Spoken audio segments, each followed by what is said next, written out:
ఓం గంగణపతి నమ శ్రీమాత్రే నమ ఐం సరస్వత్యై నమ క్లీం కాళికాయ నమ ద్రాందత్తాత్రేయాయ నమ ఓం నమ శివాయ శివాయ గురవే నమ శ్రీమాత్రే నమ క్లీం క్లీం మహాకాళికాయ నమ మాతృభ్యో పితృభ్యో ఋషిభ్యో గురుభ్యో నమ ఓం నమో భగవతి పితృదేవతాయై నమ స్వదాదేవ్యై నమ. యూట్యూబ్ ప్రేక్షకులందరికీ కూడా నమస్కారం అండి. ప్రధానంగా గోచారీత్యా ఈ యొక్క గ్రహాల యొక్క స్థితి కలిగిక అంతా కూడా విశ్లేషణ చేయడం జరుగుతుంది. నేను పాలపర్తి గురునాథ శర్మ జ్యోతిష్యం వాస్తు సిద్ధాంతం మీకంతా కూడా ఈ రోజు మనం చెప్పబోయే టాపిక్ ఏంటంటే ప్రధానంగా చూసుకుంటే పితృదోషాలు, పితృశాపాలు కానీ ఈ యొక్క మాతృమూలకమైన పితృదోషం కానీ పితృమూలకమైన పితృదోషం కానీ నవమ స్థానము చతుర్థ స్థానము కేంద్రంగా చేసుకొని ఈ యొక్క జన్మజాతకాన్ని ప్రధానంగా చూసుకొని చెప్పడం జరుగుతుంది. ప్రధానంగా చూసుకుంటే లగ్నాన్ని కేంద్రంగా చూసుకోవాలి. జన్మ జాతకమే ప్రధానమైన జాతకంగా అందరికీ కూడా విశ్లేషణ గురించి చెప్తున్నాం. ప్రధానంగా జన్మ జాతకమే ప్రధానమైన జాతకం. గోచార చక్రం అనేది ప్రస్తుత కాలానికి మీకంతా కూడా ఈ గ్రహస్థితి ఈ రకంగా ఉంటే గోచారీత్యా గ్రహాలు మారినప్పుడు మీకు అదృష్ట యోగం కలిసి వస్తుందని చెప్పి, లాభాలు గణిస్తాయని చెప్పి, గ్రహాల యొక్క స్థితిగతి వాళ్ళ ఉన్న స్థానాలు బట్టి ఈ యొక్క వాళ్ళ మిత్రక్షేత్రాన్ని బట్టి అంతా కూడా చెప్పుకోవడం జరుగుతుంది. కానీ జన్మజాతకంలో ప్రధానంగా ఆగామి సూచిత సంచిత ప్రారంభ కర్మలు అని చెప్పేసి జ్ఞాత అజ్ఞాత కృత సంచిత ప్రారంభ కర్మలు అంటే ఈ కర్మల శేషాన్ని అనుభవించి మానవాళి యొక్క జీవన విధానం అనేది ఉంటుంది అన్నమాట. ప్రధానంగా చూసుకుంటే గరుడ పురాణంలో చెప్పిన ప్రకారంగా ఈ యొక్క మానవాళి యొక్క జీవన విధానం అంతా కూడా పితృదేవతలకి పితృస్థానానికి అంతా కూడా చేరడానికి ఎటువంటి కర్మలు ఆచరిస్తే కనుక ఈ యొక్క పితృదోష నివారణ అంతా కూడా నివారణ జరుగుతుంది అనేది తెలుసుకోవడం జరుగుతుంది. ప్రధానంగా ఒక జీవి అంటే ఒక మానవుడు కానీ ఒక మనిషి అంతా కూడా ఈ యొక్క మృత్యు అయిపోయిన తర్వాత చనిపోయిన తర్వాత ఈ యొక్క ఆత్మ అనేది శరీరం నుంచి బయటకు వచ్చేస్తుంది. ఆత్మ అనేది నన్ను ఏమంటారంటే ఆత్మని ఈ యొక్క మొదటి చనిపోయిన తర్వాత ఈ యొక్క 12 రోజుల దాకా లేదా 16 రోజుల దాకా దాన్ని ప్రేతము అంటారు. దానికి ఏమైతుందంటే యాతనా శరీరం అనేది ఉంటుందన్నమాట. ఈ యొక్క భగవంతుడి యొక్క స్థానానికి అంటే ఉద్వలోకాలకు అంతా కూడా అవుతుంది ఈ యొక్క యాతన శరీరంతో ఆత్మ అంతా కూడా. యాతనా శరీరం అనేది చెప్పేసి అంటే దీనికంతా కూడా యాతనా శరీరానికి పతానికి ఏమి ఉంటుంది, ఒక దుఃఖం అనేది ఉంటుంది కానీ ఆకలి దక్కికలు ఉంటాయి, దుఃఖం అనేది ఉంటుంది. ఈ యొక్క యాతన శరీరం అంటే ఏదైనా శిక్షలు అనేవి ఉంటాయి కనుక పాపకర్మలు దుష్కర్మలు చేసుకుంటే కనుక ఆత్మ కానీ ఆ జీవుడు కానీ పాపకర్మలు చేసుకుంటే నరకవాదులు అనుభవించడానికి యాతన శరీరం అనేది ఉంటుంది. లేదు ఈయన పుణ్యాత్ముడు పుణ్యకర్మలు చేసుకున్నాడు, దేవతా స్మరణం చేసుకున్నాడు, యజ్ఞాత కృతం చేశాడు, ఈ యొక్క ఆత్మ అంతా కూడా పరిశుద్ధంగా ఈ యొక్క పరిపూర్ణంగా అంతా కూడా ఉంది. ఈ యొక్క పూర్ణ శరీరంగా పూర్ణాత్మకుడుగా అనంతంగా పుణ్యలోకాలకు వెళ్ళడానికి అర్హులైనంత కూడా ఈ యొక్క ఆత్మశుద్ధిగా ఉంది. ఇదంతా కూడా దైవలోకాలకు వెళ్ళడానికి పుణ్యాత్మగా పరిగణించి దీనికంతా కూడా భోగ శరీరం అనేది వస్తుంది అన్నమాట. స్వర్గలోకంలో ఉండడానికి భోగ శరీరం అంటారు. దాన్నంతా కూడా పుణ్యాన్ని అనుభవించడానికి అక్కడంతా కూడా ఆనందంగా ఉండడానికి ఆస్కారం ఉంటుంది. ఇక్కడ యాతన శరీరంతో నరకబాధలు అనుభవిస్తూ ఉంటారు. ఇది యాతన శరీరం ఉండడం కానీ ఈ యొక్క భోగ శరీరంతో ఉండడం కానీ ఈ యొక్క ఆత్మ సిద్ధాంతాన్ని అంటే ఆత్మ యొక్క ప్రాణం అంతా కూడా జరుగుతూ ఉంటుంది, సంవత్సరకాలం పాటు జరుగుతూ ఉంటుంది అన్నమాట యాతన శరీరంతో. తర్వాత ఊర్ధ్వలోకాలకి పుణ్యలోకాలకి స్వర్గలోకాలకి బ్రహ్మలోకానికి అంతా కూడా ఈ యొక్క ఆత్మ చేసుకున్న ఈ యొక్క జీవులు చేసుకున్న పుణ్యాన్ని బట్టి వాళ్ళ జీవన విధానం అనేది ఉంటుంది, మరుజన్మ అనేది ఉంటుంది. ఈ యొక్క ఒక శరీరం విడిచిన తర్వాత ఒక భాగం అంతా కూడా పితృలోకంలో స్థిర నివాసంలో ఉంటుంది, ఇంకో భాగం అంతా కూడా చూసుకుంటే ఆత్మనంతా కూడా విభజించబడుతుంది. ఒక ఆత్మనంతా కూడా పుణ్యలోకాల్లో పుణ్యాన్ని అనుభవించే విధంగా మరో జన్మ కూడా వచ్చే విధంగా. మరి ఒక జీవాన్ని వదిలిపెట్టిన తర్వాత మరో జన్మ కూడా రావాలి కదా. అయితే ఈ యొక్క ఆత్మ అనేది ఈ యొక్క కర్మలంతా కూడా అనుభవించే విధంగా కర్మ సిద్ధాంతాన్ని అనుభవించే విధంగా ఉంటుందన్నమాట. పూర్వజన్మలో చేసుకునే పుణ్యము యుగజన్మలో చేసుకునే పుణ్యాన్ని బట్టి జీవన విధానం ఉంటుంది. ప్రధానంగా పితృదేవతలంతా కూడా మోక్షకారకులు, ప్రధానంగా వంశాభివృద్ధి కారణమవుతారు. ప్రధానంగా పితృదేవతలు ఆరాధన చేసుకోవడం వల్ల పితృదోష నివారణ అంతా కూడా పరిహారం చేసుకోవడం వల్ల పితృణాం శాశ్వత పరబ్రహ్మలోక స్థిరనాసిత్యత్ అంతా కూడా 27 తరాల దాకా పితృదేవతలంతా కూడా మోక్ష స్థానంలో ఉండడానికి కారణమవుతుంది. ప్రధానంగా మోక్ష నారాయణ బలి విధానం అనేది పూజ విధానం ఉంటుందన్నమాట. ఇది పుణ్యక్షేత్రంలో అంతా కూడా ఆచరిస్తుంటారు, నదీ పరివాహ ప్రాంతాల్లో అంతా కూడా ఆచరిస్తుంటారు. ప్రధానంగా చూసుకుంటే 4 పుణ్యక్షేత్రాలు కానీ 5 పుణ్యక్షేత్రాలు కానీ దీనికంతా కూడా యోగకరంగా ఉంటుంది. ప్రధానంగా చెప్పుకునేది ఏంటంటే గోకర్ణ పుణ్యక్షేత్రం. గోకర్ణ పుణ్యక్షేత్రం ఆత్మలింగం ఉంటుంది. ఆత్మలింగం ఉన్న ప్రదేశంలో అంతా కూడా ఈ యొక్క ఆచరణ చేయడం వల్ల గోకర్ణ పుణ్యక్షేత్రంలో ఒక పరివాహ దేవతల దగ్గర ఒక దేవాలయం దగ్గర అంతా కూడా చేస్తూ ఉంటారు.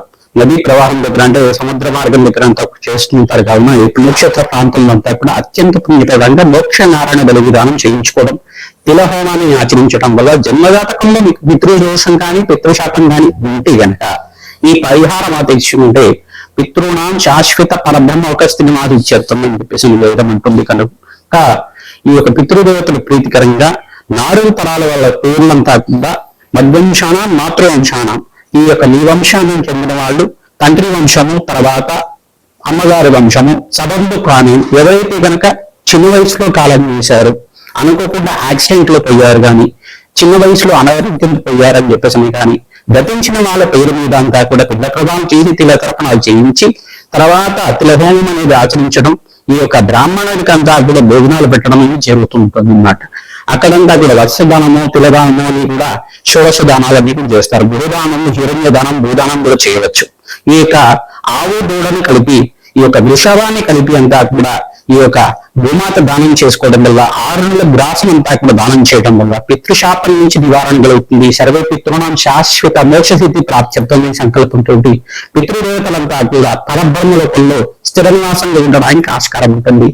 ఈ యొక్క ఆత్మశుద్ధి కలగడానికి ఆ జీవుడికంతా కూడా సంపూర్ణమైన పూర్ణ శరీరం లభించడానికి సమయం పడుతుంది. వాళ్ళు చేసుకునే పుణ్యాన్ని బట్టి మరో జన్మ అనేది ఆధారంగా ఉంటుంది. మరియు మీరు చేసుకునే వాళ్ళకి సంతానంగా ఉండేవాళ్ళు ఆ యొక్క ఆత్మకి పుణ్యలోకాలు గతించాలి, పుణ్యలోకాల్లో తగ్గుల సిద్ధించాలి, మోక్ష ప్రాప్తి కలగాలి అంటే కనుక మీరు మీ పితృదేవత ప్రీతికరంగా దాన హోమాది కార్యక్రమాలు ఆచరించాలి, అన్నదానం చేయాలి. తద్వారా పితృశాపం నుంచి బయటపడడానికి ఆస్కారం ఉంటుంది. జన్మజాతకంలో వశాత్తు ప్రధానంగా ఏం చెప్తారంటే చతుర్థ స్థానము 9వ స్థానం అంతా కూడా కేంద్రంగా చెప్పడం జరుగుతుంది. లగ్న చక్ర దశాత్ లగ్నం తెలుసుకుంటే లగ్నం చూసుకోండి, లేదు రాశి తెలుసుకుంటే అంటే రాశిని చూసుకోండి. ప్రధానంగా చూసుకుంటే జన్మజాతకంగా అంతా కూడా విశ్లేషణ చేయడం జరుగుతుంది కాబట్టి లగ్నాన్ని ప్రామాణికంగా చెప్తున్నాను. ఇక్కడ అంతా కూడా ప్రధానంగా 3 గ్రహాలంతా కూడా దీనికి కేంద్రంగా చెప్పుకుంటారు. రాహు గాని కేతువు గాని 9వ స్థానంలో ఉంటాయి కనుక లగ్న చక్ర దశాత్ ఈ యొక్క పితృదోషం ఉంటుంది అని చెప్పేసి అంటారు.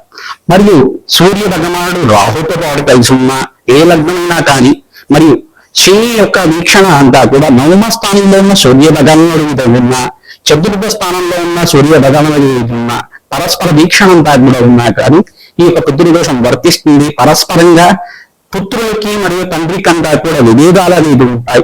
ఈ యొక్క మనస్పర్ధలు అనేది ఉండడం కానీ, ఏక విగ్రహం రాయడానికి సమయం ఉండడం కానీ, అన్నతమ్ముల యొక్క సఖ్యత లేకపోవడం కానీ ఇవన్నీ కూడా పితృదోషం కారణమవుతుంది. సంతానం అనేది ఆలస్యంగా జరుగుతూ ఉంటుంది.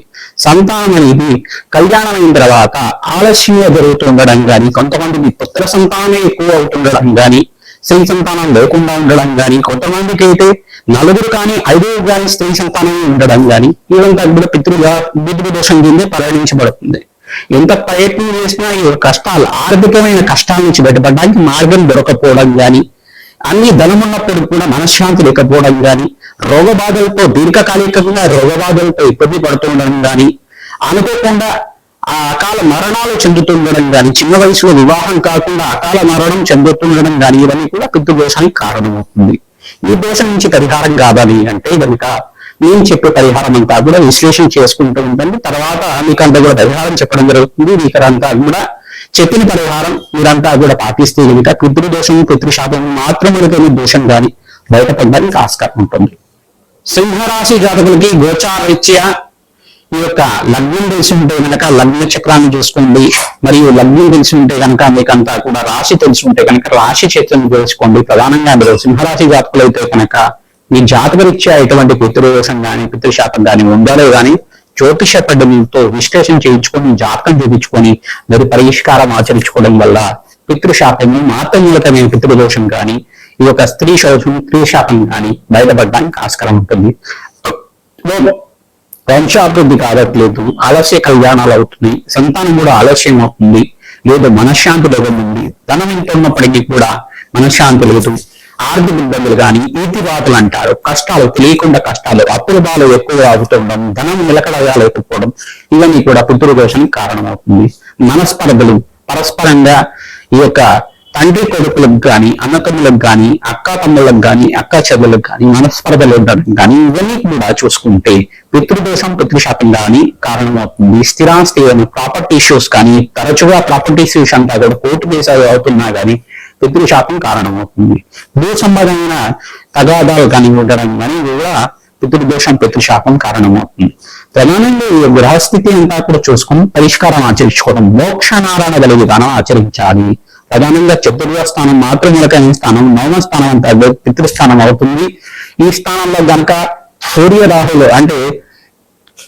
రాహులు కలియక నవమంలో రాహు గాని కేతు గాని ఉండడం గాని, శనీశ్వరుడు యొక్క పరస్పర వీక్షణం కాకుండా సూర్య భగంలో నవమ స్థానంలో ఉన్న సూర్య భగవాన్ మీద పడుతున్నా గాని, చతుర్థ స్థానంలో ఉన్న సూర్య భగవాన్ మీద పడుతున్నా గాని ఈ యొక్క వీక్షణంతా ఉంటే కనుక వాళ్ళకి ఈ జాతకులకంతా కూడా పితృదోషము మాతృమణకైన దోషం ఉందని చెప్పేసి నిర్ధారణకు రావాల్సి ఉంటుంది.